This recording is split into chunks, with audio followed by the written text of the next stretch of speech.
You are listening to the IFH Podcast Network. For more amazing filmmaking and screenwriting podcasts, just go to ifhpodcastnetwork.com. Just a heads up, this episode is brought to you by the Script Summit Screenplay Contest, where you can win a cash prize or even a contract with a Hollywood talent manager. All you have to do is visit scriptsummit.com for more info.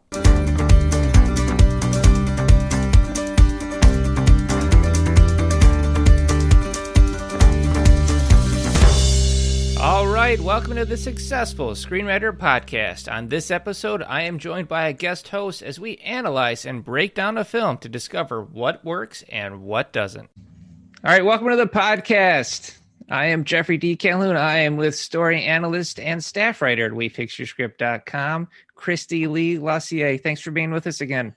Oh, it's just it's going to be a fun night. I'm so excited. Yeah, awesome. Today we are going to break down and analyze The Trial of the Chicago 7, which is a Netflix original, and Aaron Sorkin wrote and directed this. How crazy is that? That's awesome. Well, I got to tell you, I really did enjoy this one. It's got a really high rating. It rates in the high 80s. So, I mean, people have loved it. Typically you and I watch these and we really enjoy them and they're all rated rather low. So it's nice that we found one that other people really liked. Yeah. Yay. I'm going to hit you with the logline for let's do it. Trial of the Chicago 7. The story of 7 people on trial stemming from various charges surrounding the uprising at the 1968 Democratic National Convention in Chicago, Illinois. Taking it back. Yeah, taking it back to the old school. But how much similarities did you see with what's going on then with what we have experienced over the past year? That it was shocking because clearly we know that this film was written and filmed even before this last year. Exactly. But the like dichotomy and this element of like seeing the footage of them like rioting and protesting, and then I'm like, this is what's happening. This hasn't even changed. Nothing's changed. Nothing's changed. It feels like, I mean, police brutality and all of that, the harassment, and you could really see everybody in the trial of the 7. So many people were represented in the 7, which I thought was great to really see that. And to see how the more things change, the more they stay the same. Yeah. So The Trial of the Chicago 7, written directed by Aaron Sorkin. And here's the thing. Aaron Sorkin started out as a playwright, right? He's a playwright, he's a dramaturgist. And I will tell you, you can really see it when he does these films because they tend to be single location heavy. Right? Yeah. And dependent on the dialogue. Visually, we're not really showing a whole ton of subtext. There is a lot of telling about the story, but the dialogue is fantastic. Watching these A-list stars like Sacha Baron Cohen and Eddie Redmayne, doing a crazy Boston accent or sounding like, an all-American, which is amazing. But watching them share scenes together is fantastic. And that's not even talking about like Frank Langella's performance as this crazy psycho geriatric dementia setting ridden. In, right in front of your eyes. You're like, this is dementia. What's happening here? Yeah. What's going on? Why is this guy behind a bench and putting people in prison? Yeah. Insane. So very powerful performances. What I appreciated was the small bits of humor that were put in. Right. Tactfully so. Right. Because this is such a dramatic case and there's a lot of stakes going on here and the characters are so human. Right. But then you have like the little bit of dementia where Frank Langella's character is like, he has the same last name. Yeah. As Sacha Baron Cohen, and he has to make sure that it's noted in the court distinguish record. It. I know, it's so great. And then Sacha Baron Cohen's like, Dad, Father, no. Yeah. Father, no. Absolutely hilarious. Awesome. Very clever. That and then the two side characters, I really appreciated that they didn't have a lot of screen time. They were part of the 7. Yes. I don't know their character names, but there was a scene in the film where we realized like 25 undercover officers had Right. infiltrated this peaceful protest. Sure. You know, Yeah. it was kind of like new Woodstock at some point inside the park. They weren't being violent. They were, you know, hippies doing, you know, hippie things Hanging out. with music and drugs and a lot of freedom going on there. Yes, it was just a freedom fest. Yeah. That's what it was. So one of them leans over to the other and says, "Do you think that we just led a protest of 10,000 undercover cops?" And I laughed my butt off. I thought it was absolutely hysterical. So there's like little moments like that would be interspersed into these big dramatic moments. What do you think? I mean, so I'm an Aaron Sorkin fan, and this had him written all over it. From the dialogue and the characterization. And yeah, you're right. He's that dialogue telling the story, but through these dynamic and completely, the characters are visual. Their performance is visual. So with the partnered with that dialogue and the story that they're telling, and you've got A-list stars doing it, right? The story tells itself. And, you know, I don't know if you ever watched The West Wing. Were you a West Wing fan? I've seen parts of it. I never got into it. Yeah. So he was obviously involved in the first season, and then the show continued on, but it had his stamp all over it for a long time.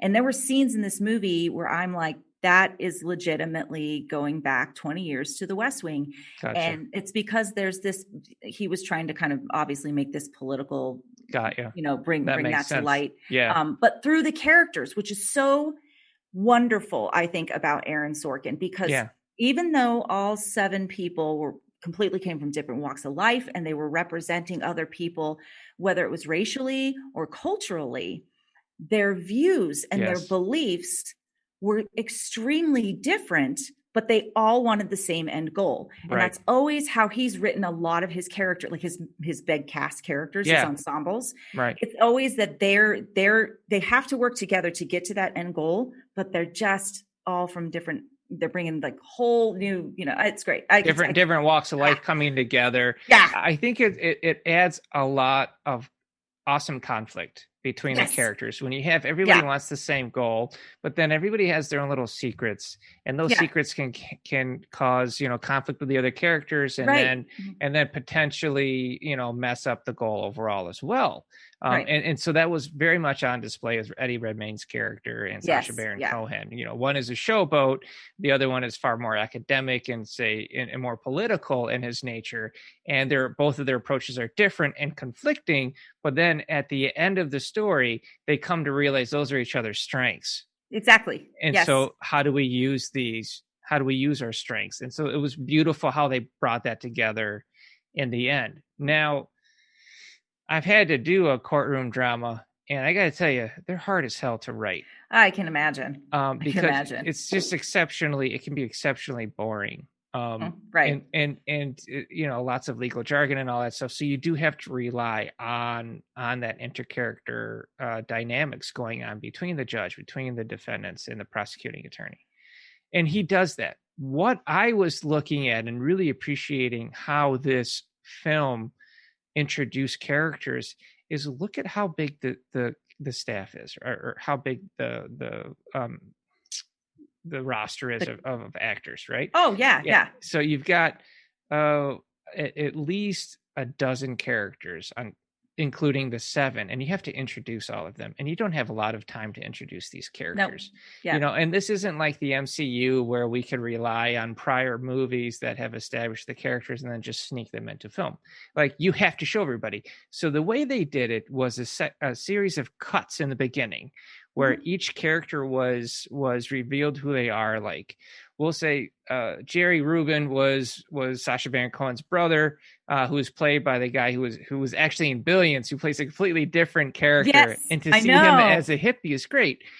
So they introduce him, and we get a little bit of a title card there, which is fine, but he's introduced to who he is, where he's in a classroom.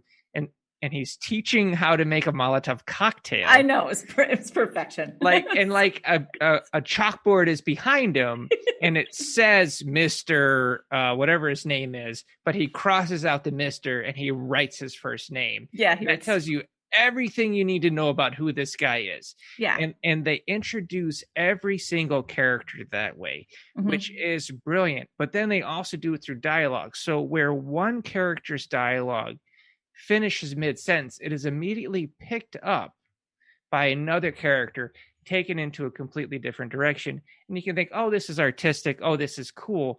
But what Sorkin is telling you is that all of these characters are one. This is the trial of the 7. And I thought that is absolutely a brilliant approach to establish a large cast. Oh yeah, absolutely. And again, that's another trademark Sorkin thing. So, people listening or watching are going to know what I'm talking about if you're a Sorkin fan.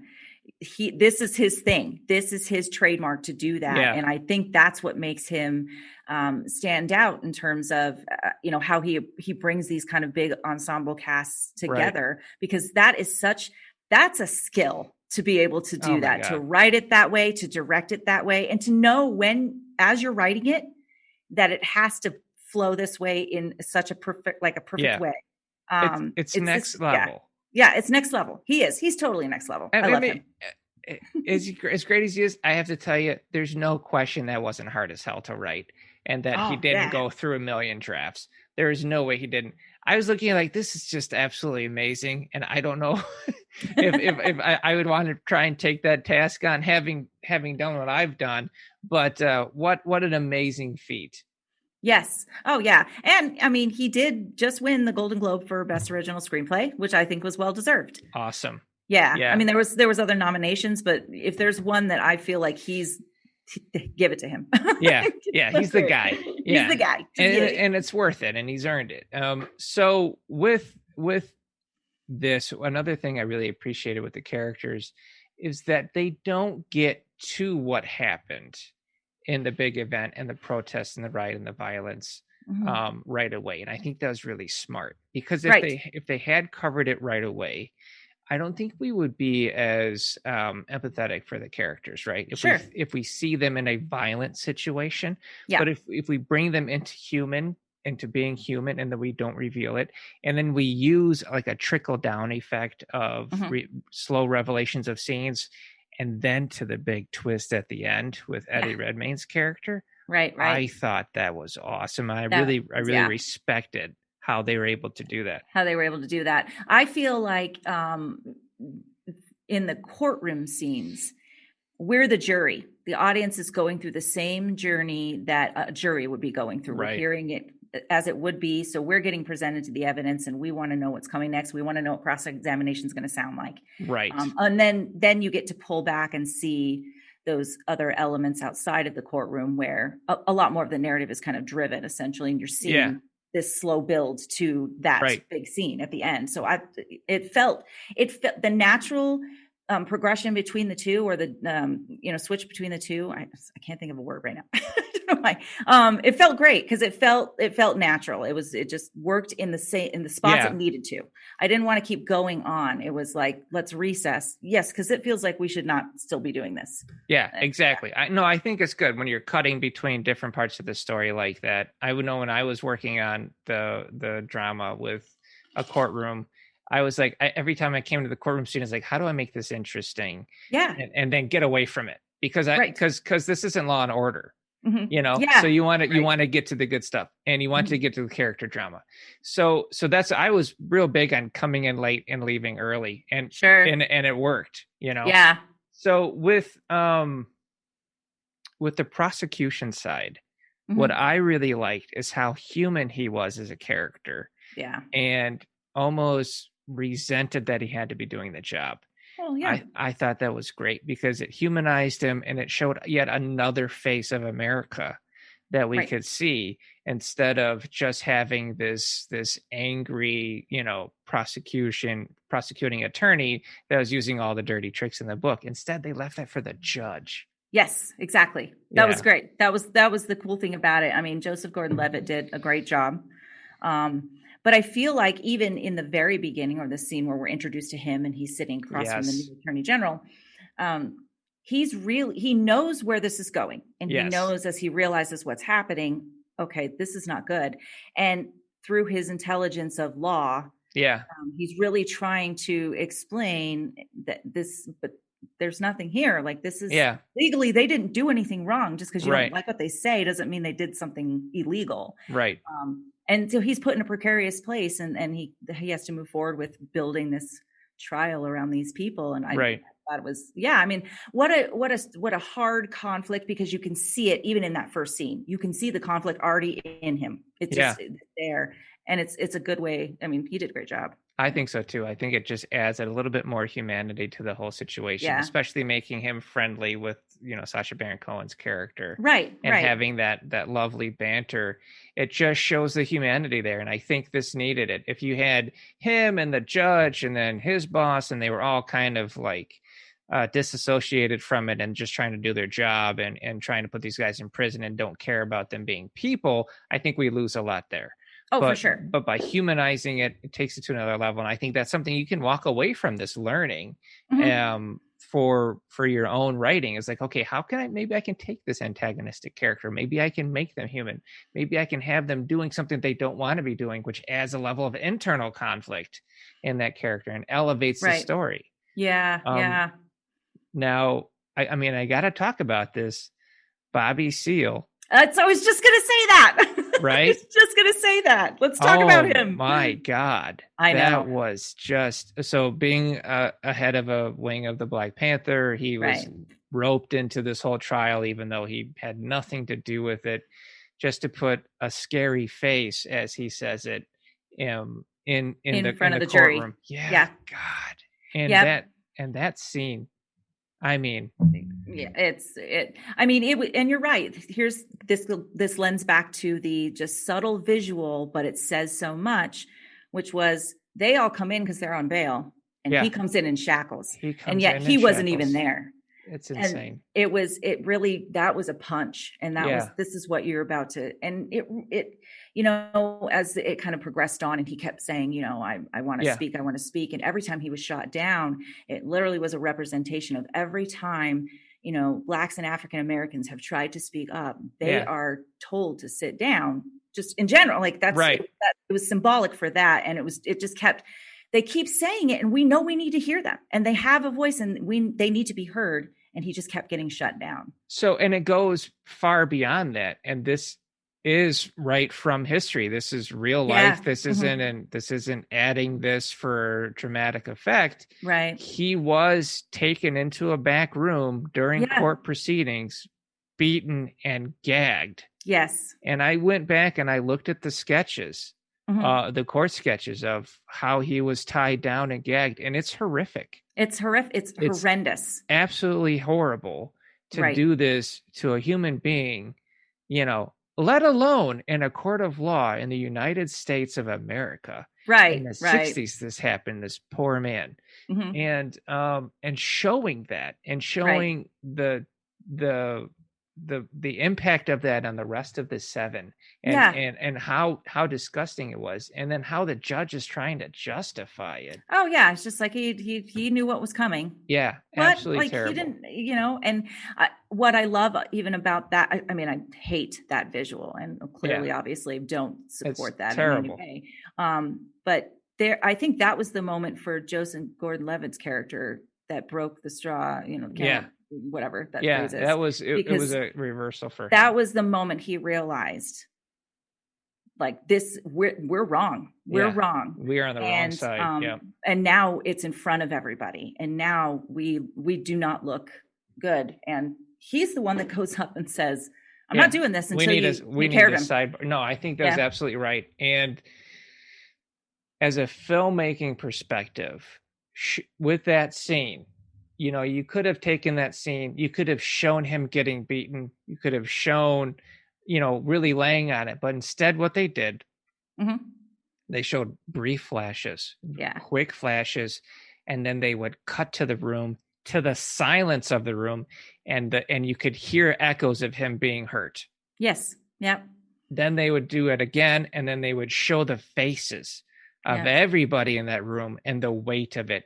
And you could feel that. I mean, it hits you. And that was the right way to do it, by showing the reactions of it. Yeah. And it was just.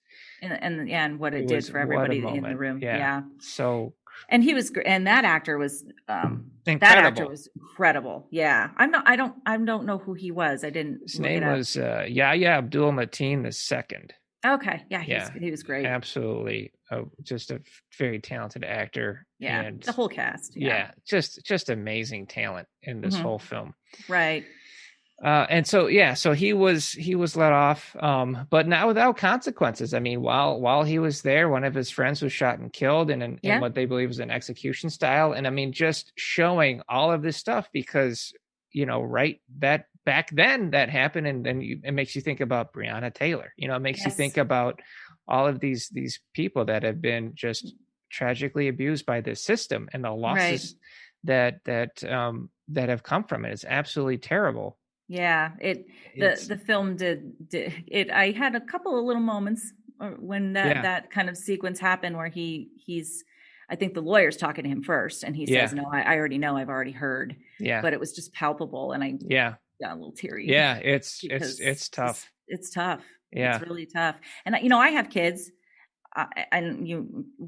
What do we tell our kids? I mean, how this is history, but then they're seeing it today, right? And how do we help our children grow and shape to make a change?